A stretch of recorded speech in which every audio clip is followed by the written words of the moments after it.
दिल्ली के 6 डकैतों को मुंबई में डकैती डालने से पहले 3 पिस्टल 2 चॉपर के साथ पुलिस ने किया गिरफ्तार। कस्तूरबा पुलिस स्टेशन की हद में एक हैरान करने वाला मामला सामने आया है, जहां पर मुंबई एटीएस और कस्तूरबा पुलिस स्टेशन को गुप्त जानकारी मिली थी कि कुछ लोग मुंबई में डकैती डालने की फिराक में बोरीवली पूर्व एलोरा गेस्ट हाउस में रुके हुए हैं, जिसके पास हथियार होने की जानकारी मिली।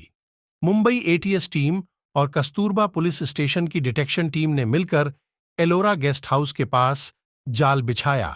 एलोरा गेस्ट हाउस में छापा मारने पर 2 रूम से 6 लोगों को गिरफ्तार किया गया, जिनकी जिडढ़ती करने पर आरोपियों के पास से हथियार बरामद किया गया। गिरफ्तार आरोपियों के नाम शहादत हुसैन, रहमत हुसैन उर्फ कल्लू, असलम शब्बीर अली, नदीम मोहम्मद यूनुस, रिजवान अब्दुल लतीफ, आदिल मोमिन खान, नौशाद अंसार शेख है। ये आरोपी दिल्ली और गाजियाबाद के रहने वाले हैं। इन आरोपियों के ऊपर उत्तर प्रदेश और दिल्ली में हत्या और डकैती जैसे कई मामले दर्ज हैं।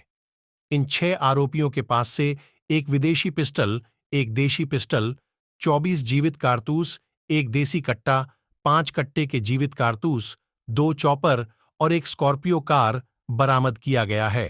पुलिस से मिली जानकारी के अनुसार ये आरोपी मुंबई में किसी बड़ी डकैती की वारदात को अंजाम देने के लिए आए थे, लेकिन मुंबई पुलिस की सतर्कता की वजह से इन आरोपियों को डकैती डालने से पहले ही गिरफ्तार कर लिया गया। आगे की जांच कस्तूरबा पुलिस कर रही है। आज रोजी कस्तुरबा पोलीस स्टेशन अंतर्गत एक एलोरा गेस्ट हाऊस आहे।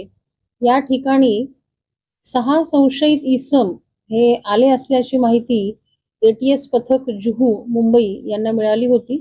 त्यांनी ती माहिती एटीसी पथक कस्तुरबा पोलीस स्टेशन येथील एपीआय श्री नार्वेकर यांना ती सांगितली। त्यानंतर सदरच्या माहितीवरती जो काही आहे ते वर्कआउट करण्यात आलं। त्या ठिकाणी सापळा रचण्यात आला।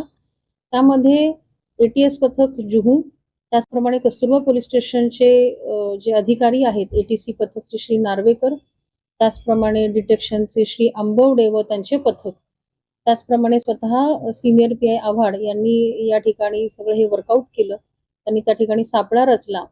त्या सापळा रचल्यानंतर ज्या रूम आहेत त्या ठिकाणी तिथे झडती घेण्यात आली। ह्या आरोपींची 6 आरोपी आहेत। 6 आरोपी जे आहेत ते दिल्लीचे आहेत। त्यांच्याकडे स्कॉर्पिओ आहे, त्यातून ते आले होते। 2 दिवसापासून ते सदरच्या गेस्ट हाऊस मध्ये होते। त्यांची झडती घेतल्यानंतर त्यांच्याकडे एकूण 3 वेपन्स मिळालेले आहेत, 29 काडतुसे मिळालेली आहेत, 2 चॉपर, त्याचप्रमाणे दरोड्याची तयारी त्यांची होती। त्याच्या अनुषंगाने जे साहित्य आहे ते त्यांच्याकडे मिळालेलं आहे। सदरच्या आरोपींना ताब्यात घेतल्यानंतर त्यांच्याकडे पुढील चौकशी चालू आहे। मॅडम, कुठचे हेतूने मुंबईत आले होते, काय कारण होते?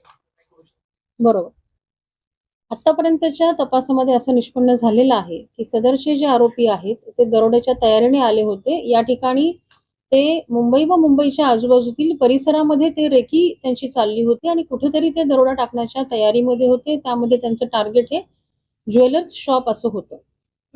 यापैकी किती लोकांवर आधी काही गुन्हे दाखल आहेत? यातील जे आरोपी आहेत हे अत्यंत सराईत गुन्हेगार आहेत। त्यांच्यावरती यूपी आणि दिल्ली या ठिकाणी गुन्हे दाखल झालेले आहेत।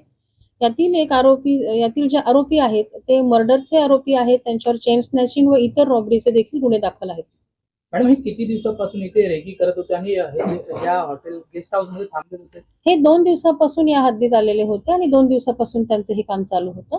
मॅम, यांचा संबंध कुठच्या गँगशी निष्पन्न झाले का आतापर्यंत?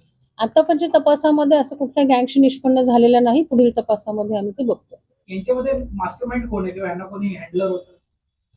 सध्याचे जे 6 आरोपी आहेत त्यातील एक त्यांचा मास्टरमाइंड आहे। त्याचं नाव शहादत हुसेन रहमत हुसेन उर्फ कल्लू असं आहे। त्याच्याकडे आम्ही आणखीन तपास करीत आहोत।